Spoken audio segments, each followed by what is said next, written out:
So the Australian government has asked its citizens and residents to exercise caution when traveling to the Maldives.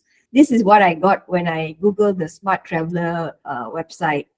So I just wanted to ask you exactly like what is the situation like in Maldives? Like, because they did say that there might be a possibility. I think perhaps you are reading something from the 80s, 1980s. Maldives won the world's leading destination in 2020, 2021, and 2022, three times in a row.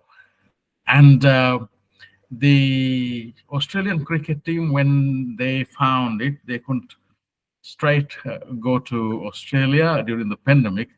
They stayed in Maldives and they flew. So Maldives is welcoming travelers from all the parts of the world, and we are one of the most safest destinations in the world.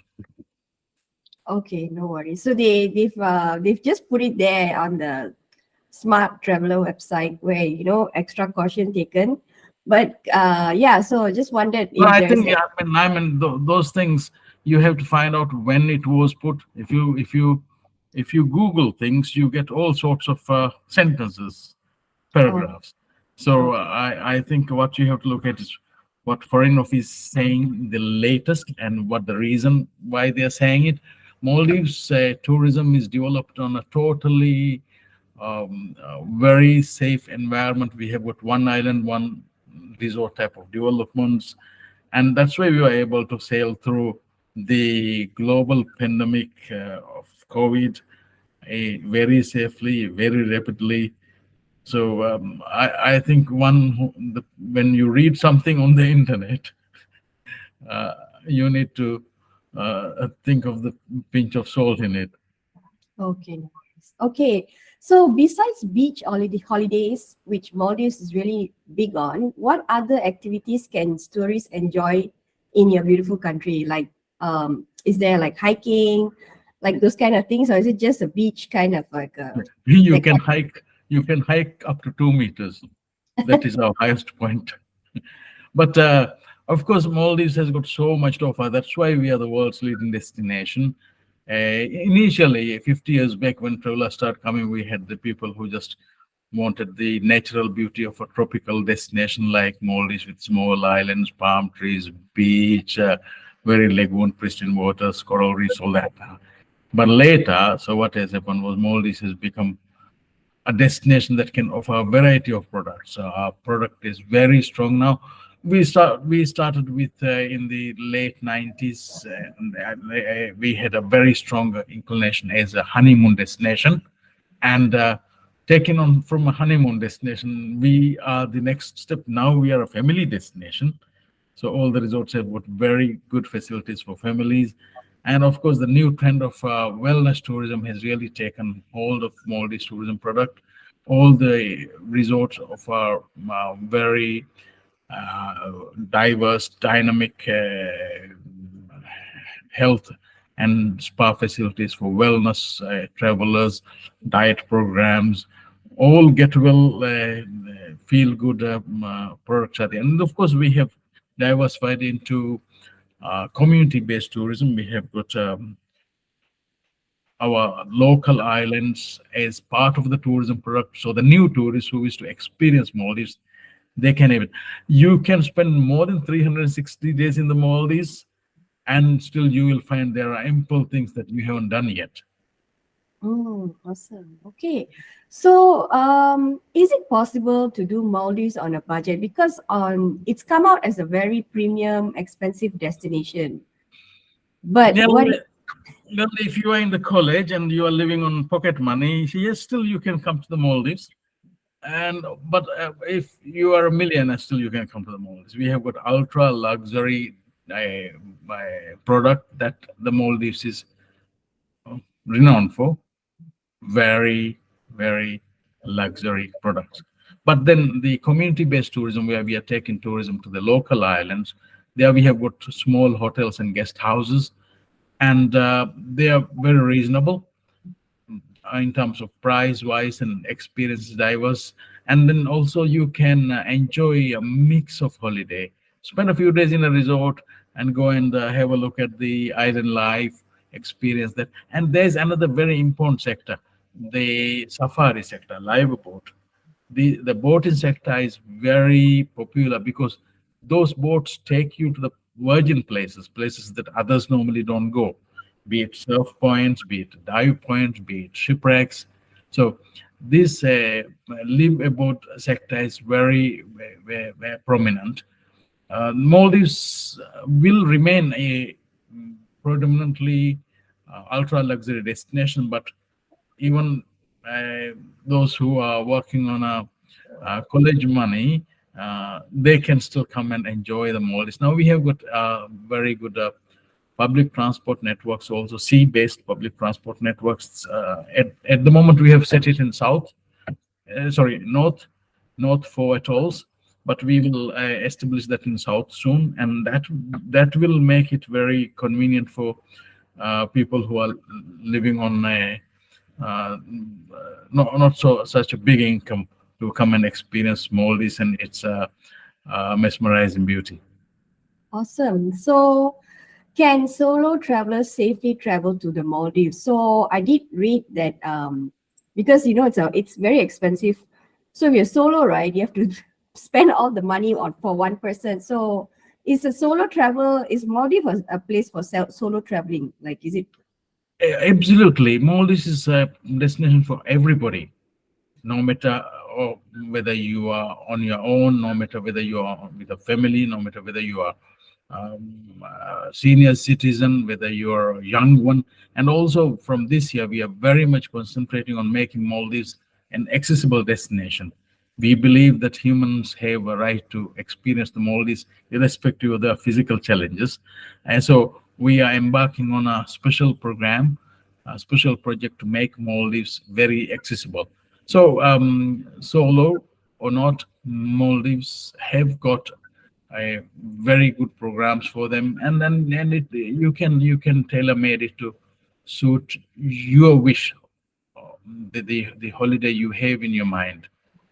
Awesome. Minister Mausoom, so how about connectivity? So I checked yesterday, from Sydney to Maldives, it takes around 37 hours, only because there's no direct flights.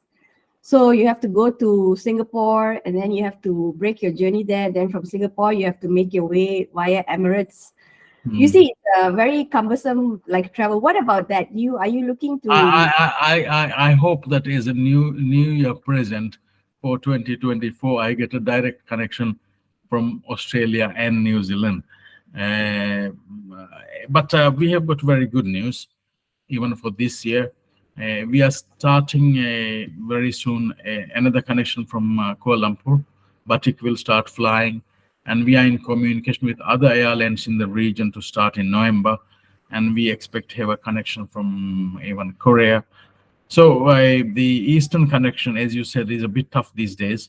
It's going to have a very good improvement, and but I look forward to a direct connection from Australia, and I wish to have that. And the one of the airlines that we are having talks with, they are well connected to the Australian airline sector and New Zealand airline sector. So we are hoping that we could have a very good connection by November.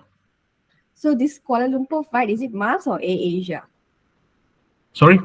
The connectivity That's the Batik. Batik Air. Wow, interesting. Okay, so what was the tourist receipt for Maldives in the last year? So who are your top 5 visitors by nationality? Are Australians in the top 5 or? Australians, we want them to climb up into the top 10, but at the moment not. At the top 5, we have got the usual ones, but the new 2 marks that really came up very stronger, India and Russia. So last 3 years, India has been number 1, but this year Russia has been number 1. But in terms of bed nights, even last 3 years, Russia would have led because Russians stay longer. Then we have got UK on 3rd, and 4th and 5th we have got Germany and Italy, sometimes changing. Then we have got France and USA. But the China is now catching up very rapidly, very quickly. We started getting Chinese tourists about 2 months back, and within 1 month they were already in top 10. Now they have climbed to top 7, and I hope that in a week or so they will be in top 6, and before the end of the year, probably they will be in the top 3. Awesome. So how much does the tourism contribute to the Maldivian economy? Is it the top GDP Oh or? my God, that is our economy. Tourism is our economy. It contributes 80% indirectly to the GDP, directly more than 50%. Everything revolves around tourism.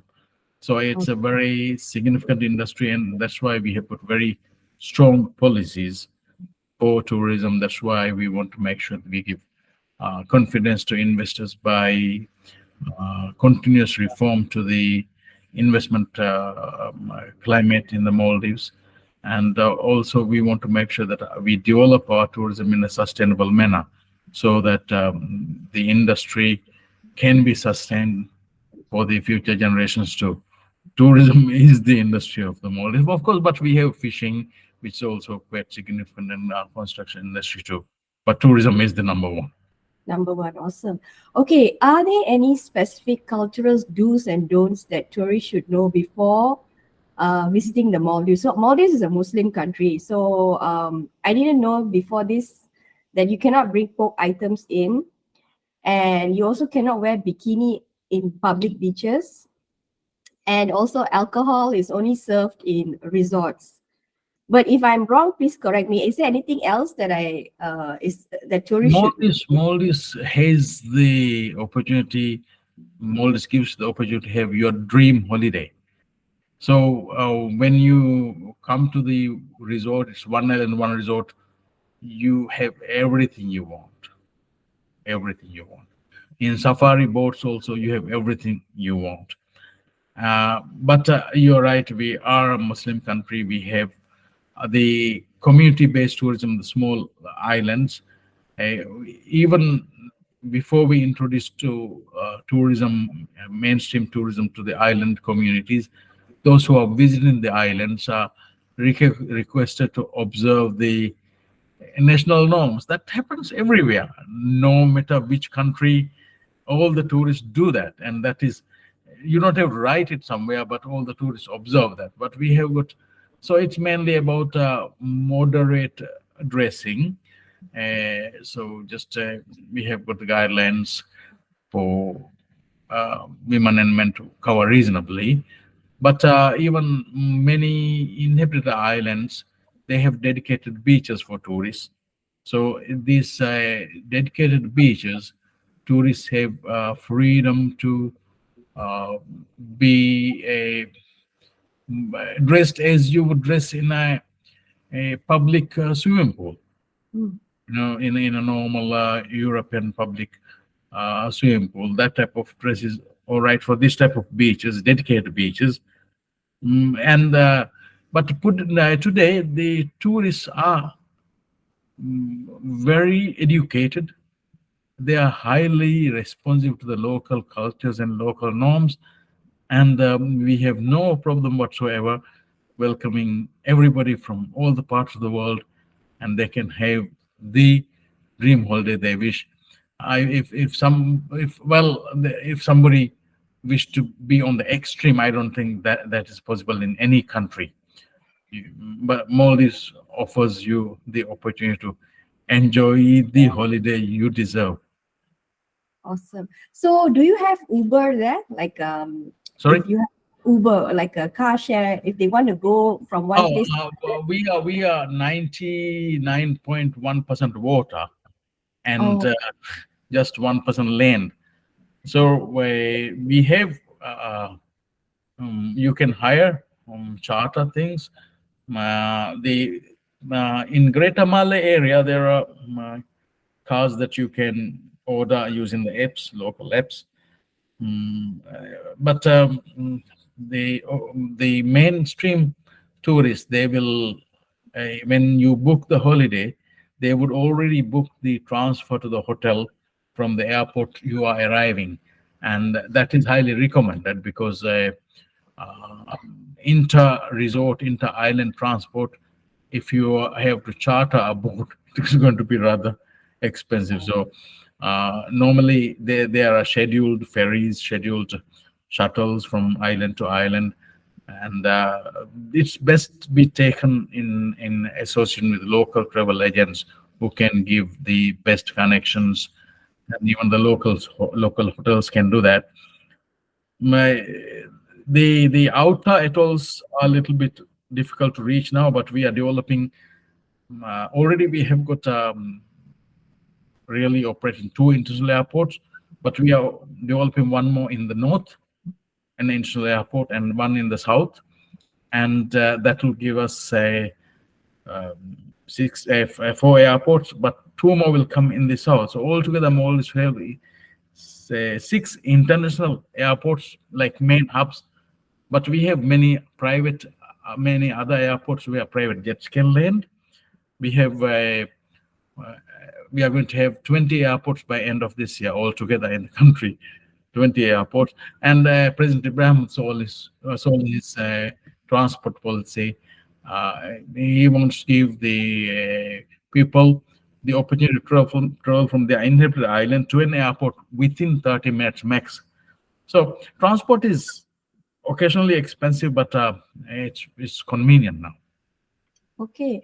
So, forgive me if I ask this. I just wondered because I've never been to Maldives. So, is English widely spoken in Maldives or French, or what's the, like, if a tourist comes, will they have difficulties? And today tourists don't have difficulties. Okay. Because today all the tourists, if their finger will translate for them. So, but Maldivians, our education system is in English, hence most Maldivians speak reasonably good English. But in the tourism sector, Maldivian the employee team, they are very smart, they are very creative, they're very talented, and they pick up languages very quickly. So you will find many locals who are talking Italian, Russian, Japanese, Arabic, Hindi, Urdu, all this. So, but anyway, these days the communication is not an issue at all because your little mobile phone will do the magic. Maybe a word or two may be wrong, but it will ensure that you still can enjoy the holiday. Awesome. Okay. So this is a two-part question. So after the pandemic, a lot of people have been given remote jobs where they can actually operate from anywhere in the world. So a lot of countries have offered this kind of visas where people can come to their country and work. And then, they've come some pay, some require tax, some don't require tax. So can you do that kind of arrange as a Maldives? Do you allow remote workers to come in? Maldives is a dream destination. In a dream destination, everything is possible. Yes, we are proactively welcoming digital nomads, and we have got very good internet connections across the Maldives, and all the tourists are given 30 days visa on arrival. Of course, at border, at immigration, if you are not the traveler that you're supposed to be, then occasionally you may have an issue. But all in all, Maldives welcomes people from all parts of the world, get a free visa on arrival, and they can stay for 30 days. And beyond that, they can just extend it for another 2 months, altogether 90 days with just a small application. So it's very easy. And we really understand the need for people to stay longer to experience the destination. And as we are focusing more on senior citizens who tend to stay longer, and also, as you said, the work from anywhere, the young team who are energetic and but wish to come and work from a beautiful place like Maldives, we need to give that opportunity, and we are giving that opportunity. Okay, so this is a question for Australians. Australians like to go overseas and set up business. Now, the number one country they always do that is in Bali. So I wanted to just ask you, is there a possibility, like can foreigners set up businesses in the Maldives? And if so, what are the requirements? We welcome foreign investment.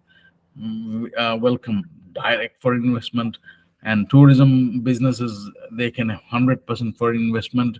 And we say that occasionally you will hear that country X is the land of opportunities, but we say Maldives is the land and seas of opportunities.